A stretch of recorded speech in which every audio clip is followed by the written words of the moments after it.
But we got a theist caller, or we have a theist caller back. So Tony, pronounced she, her, is calling from New York. She's a former Jehovah's Witness within the last 2 Oh, years. hi. But the process took a while. So, well, you still believe in a creator, but you've lost faith in God. So, Tony, let's I see if know. Owen and I It's a little can help you confusing. out.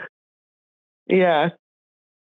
I guess I still believe in a creator because I guess everything, you know, the world that we live in, it's like it's hard to believe that there's not a creator. But I guess I'm kind of new to your podcast, and I literally it's my first time hearing of you and seeing your video.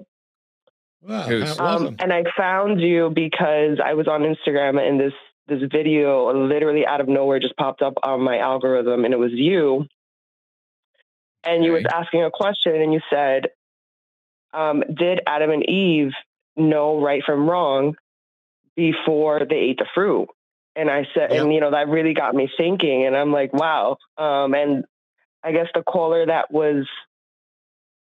you were speaking to completely disregarded the question, but like you really got me thinking because I was raised in a cult and I'm 32 years old and like my whole world shattered. So I guess my question is, why don't you believe in a God? Like, I guess I can understand your thinking and your opinions in regards to religion.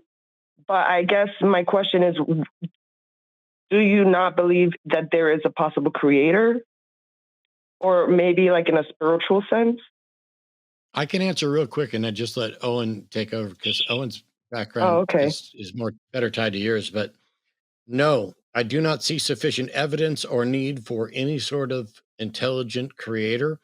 I understand how people get to those conclusions. I think they're just flawed. I think it's like deciding who the murderer is when you don't have enough evidence is kind of how I'm looking at it. So you're an ex-Jehovah's Witness? Say that one more time. You're an ex-Jehovah's Witness? Yes. I'm pretty proud of myself. Took a long time. It was very hard. Like, are you familiar with me, or is it the first time seeing? No, this is my first time ever seeing both of you, meeting both of you. Like, I've never heard of your show. Like, I was really shocked, and I appreciate what you guys are doing. Yeah, you called into the right show. I'm an ex-Jehovah's Witness, and I got big. Oh my God, you're gonna make me cry. Yeah, I mean that's like what my whole career has been about. Wow. So you believe in God still? Why? What is your reason for believing in God still? Why haven't you kind of like walked away from it completely? Because when I walked away, I remember hearing all the stuff that they said about Catholics being wrong, Methodists being wrong, Baptists being wrong.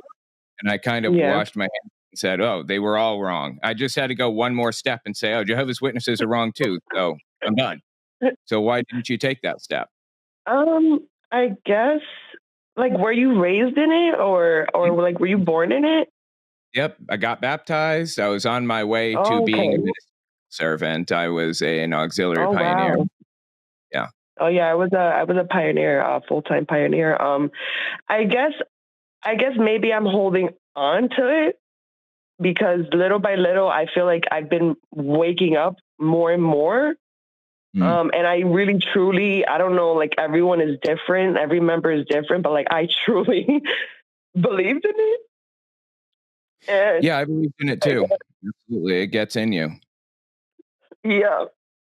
So, I'm sorry. I don't mean to cry. I understand. No. You don't have to be sorry for that. I absolutely 100% understand. We have all spent our time crying over this shit. Yep. You're right. It's not worth it, but I think I'm crying more so because it's very infuriating. Yeah. It's very upsetting to be 32 years old and your whole life is gone. I mean, not your whole life, but like I didn't go to college. Like I didn't go to school. Like I spent so much going door to door talking about the Bible, thinking that I was saving lives, and I was really wasting my time. you know? I do know. So when yeah. I saw you guys, I'm like, this is really helpful. The way that I view it is nothing was truly wasted. My time in the religion gave me a lot. Like, my moral values pretty closely align with theirs on war, for example. I'm very anti-war. I agree. You can trust a Jehovah's Witness to, if you put your wallet down on a table and walk out of the room, you can trust them to not pick it up and take money out of it. And I appreciate that, that kind of moral framework that they have. Also, you went door to door. That means you know a lot about this subject. And I value knowledge over anything. I love to learn things and understand things. I agree. So for that reason alone, I wouldn't consider your life wasted. I don't consider mine wasted, but I 100% understand where you are. I've been there too. But even just listening to you guys and like the other callers, like I don't know who's talking, because like I only see my phone, but like one of you are really blunt, and I love it. That's Matt. I like how blunt you are. I'm the blunt one. Oh, that's Matt. Hi, Matt.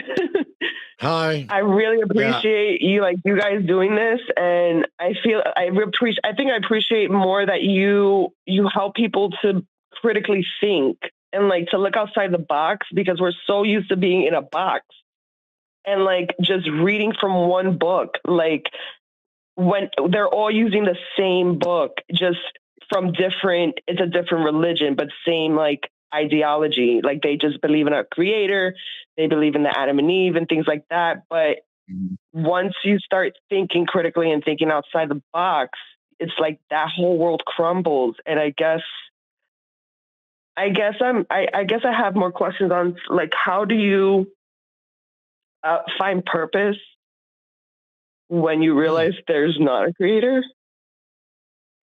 So what do you think, Matt? I got a weird question for you, Tony. Oh, Let's sure. imagine that instead of being in the United States, you lived in another country. And in that country, when you were born, the government decided exactly what job you would have, whether you wanted it or not. Would you prefer that system to being free to choose in the United States? No. So why would you prefer a system where a God has created you with his divine plan and goal and purpose in mind, instead of a world where you are free to make whatever purpose you want for your life? Right. Yeah, I 100% That's agree with that. how I came down on it. As soon as I realized I've always questioned that within myself. Yeah. There is no externally imposed purpose, and that's a good thing. It's what allows you to have whatever purpose you want. It's like saying, hey, I've got this big bank account, but you're trying to tell me that 93% of it needs to go to your issue, and I only get 7% for my issue. If I stop hanging out with you, I don't have to give you 93%. I can give you none, or I can give you the 7 and I'll keep the 93%. Maybe we can both benefit. But just the default towards freedom, it's like, oh, there's a great book. And Tony, if you want it and it's out of your price range, you ping me and I'll buy you a copy. No shit. Oh my God. I may or may not have to pay for it because I'm friends with the guy that put it together. But and I'm in the book. But if you go to theatheistbook.com, you will find a book. Theatheistbook.com. You will find a coffee table book called A Better Life. It was put together by my friend Chris Johnson. He went around. He interviewed hundreds of atheists, and people like me, but also Penn and Teller and Darren Brown and Richard Dawkins and famous atheists that are out there as well, on what they thought about and what they cared about with regard to joy and meaning in life. The book is outstanding. There is a film that you can watch There's a link there. I think it's $8 to watch the film. It includes a lot of interviews with a lot of different I think people. I would like to watch that. So if you want to watch can I ask, were you always, is this Matt I'm speaking to? Yeah. Were Matt. you always atheist? No. I walked down the aisle at the age of 5 in a Southern Baptist church in Gladstone, Missouri, to accept Jesus into my heart at a revival. And then I was active in the church all the way through my teen years because I thought God wanted me to be a preacher, and so did my parents, and so did my church. So I was in church Sunday morning, Sunday night, Monday night, Tuesday night, Wednesday night, Thursday night, some Saturday weekend stuff, but was very active right up until I left home at 18 to join the Navy. And then I became much less active in church. Wow. And eventually became an atheist. Oh, wow. Wow. That's a huge, that's a big story. Wow. And like your process of becoming atheist, how was that for you?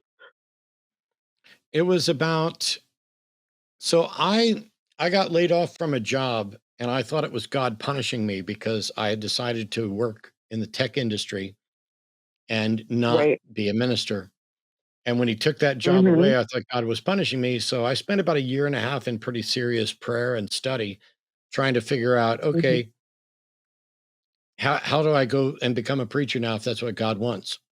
And I've covered the whole story on other shows and things, but that process is what led me to say, oh, I don't have a good reason to believe this.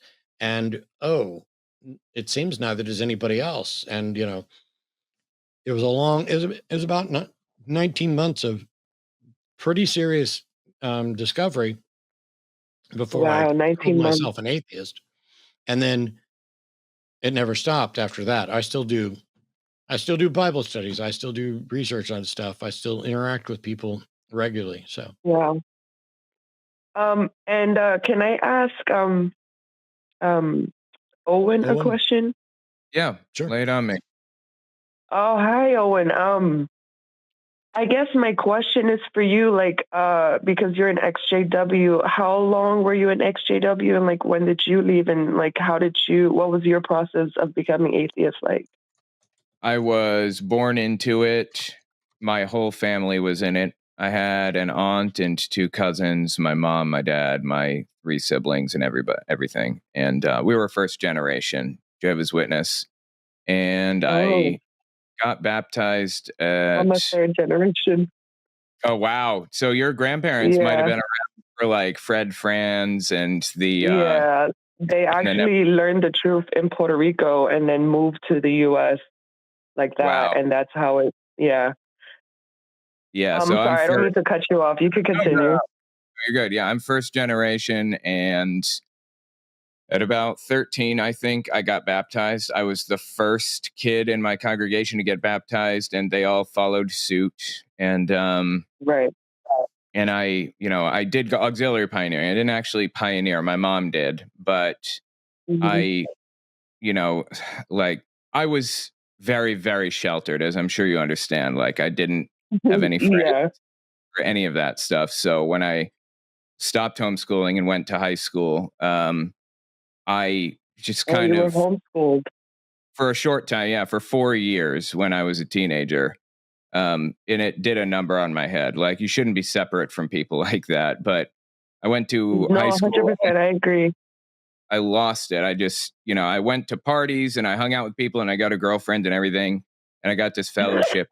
Good for you. Yeah. And I still believed it from 18 when I was disfellowshipped all the way to like 23 when I finally started questioning everything. Wow. And so you were disfellowshipped. Yeah, I was. And the thing that got me to realize that this is all ridiculous was my brother-in-law telling me, do you know that Charles Taze Russell had a mansion? Or I'm sorry, Joseph Rutherford. Joseph Rutherford had a mansion that he like had built and deeded to like Moses and Isaac and stuff. And he just stayed in it to keep it warm for them, supposedly, until the end came. What? Yeah, I don't know. It's a little thing, but that kind of made me realize that they were all full of it, and it wasn't just or any of the others. And by the way, I wrote a book about this too, and I will send you one if you ping Matt and give him your address. I'm definitely gonna ping him. Also, check out my channel, because I talk about Jehovah's Witnesses at length, and there's another guy on this channel. Okay, yeah. I guess just to be brief, because I don't want to take up your guys' time. I know you probably have other callers. I got this fellowship. So basically, when I met my partner, I had decided. My parents told me after being pioneer, they were not going to support me being a pioneer anymore because I didn't have a job. So my parents were supporting me. And like that kind of like really like I hit a wall. Like I was like, what are you talking about? You've been telling me to be a pioneer my whole life. You've been, pushing me to do this. And now I'm not going to have any source of income to be able to do this. And you guys don't promote schools in like higher education. So how am I supposed to support myself? And so like I applied to a program, and it was the scariest thing. Like that's when I first like really learned how to take the bus and the train on my own. Like I had major anxiety, panic attacks, and I was doing all this on my own. And I come from a big family. Like, how long ago is this? Like, how old are you? Were you in your 20s? I'm turning 32 this year. And I'm sorry, I didn't hear your other question. Oh, you're fine. I was just asking how old you were when this happened, and how long has it been? So I would say that what woke me up, like what started waking me up, was when I went to pioneer school. SKE? Not SKE, that's ski, right? No, that's separate. This is pioneer schools for full-time pioneers. I'm unfamiliar. Is this new? No. This has always been like that. I don't know. Okay, SKE came after, right? Yeah, it did. SKE came after I had already left. I didn't know there was a pioneer school for some reason. I mean, I knew there was. Oh no, yeah. There's always been a pioneer school, yeah. And then SKE came for single brothers and sisters that want to do like, I guess, missionary work, or like they want to preach where the need is greater, kind of thing. Yeah. I mean, and that's what I know, from me personally. Like if you do your own like research, you'll probably find out more information. But like from my understanding and from me being raised in and all that, there's always been a pioneer school that they've done. And like the crazy thing is, I just started waking up because being a pioneer, I saw all these cliques, and like I really took the Bible serious. Like I took people's lives and like just humanity like really, really serious. And I really wanted to help people, and I wanted to save lives, but like I just saw too many questionable things. Yeah. And even like financial class, like there was cliques. Like if you weren't within a financial bracket, it's like you were not in the clique. It's a little weird. It's odd. And I guess as I got older, I started seeing more and more. But I guess I was around 21, 22 when I officially left.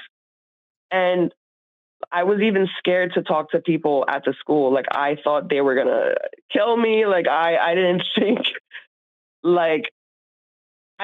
that people outside the cult were good people in a sense. I don't know how to explain it. That's the best way I could explain it. I absolutely understand. But when I got into the program, can you hear me? Sorry. Yeah, I hear you now. Oh, you're good. I was going to say, when I got out, I felt like if they hugged me, then something was going to grow on me. Just random people. You know what I mean? Yeah, it's like really bad how they make the outside world, the worldly people, they call it, they're worldly. They make them seem really violent and like they're out to get you. And like, that's how I entered into the society kind of. And slowly that kind of like, I started seeing more and more like, wow, these people are actually nice. Like, like they're not mean. They're not trying to hurt me, and they're actually trying to help me. And I'm learning more now than ever before. And I was learning so much new things. And I met my partner, and I ended up getting pregnant. Okay. And all of that happened so quick because I didn't know what the heck was happening. Like, it was just like so much new things entering my mind. And that's when I got this fellowship. But ultimately, I guess my process of believing a creator is been in question for a while now.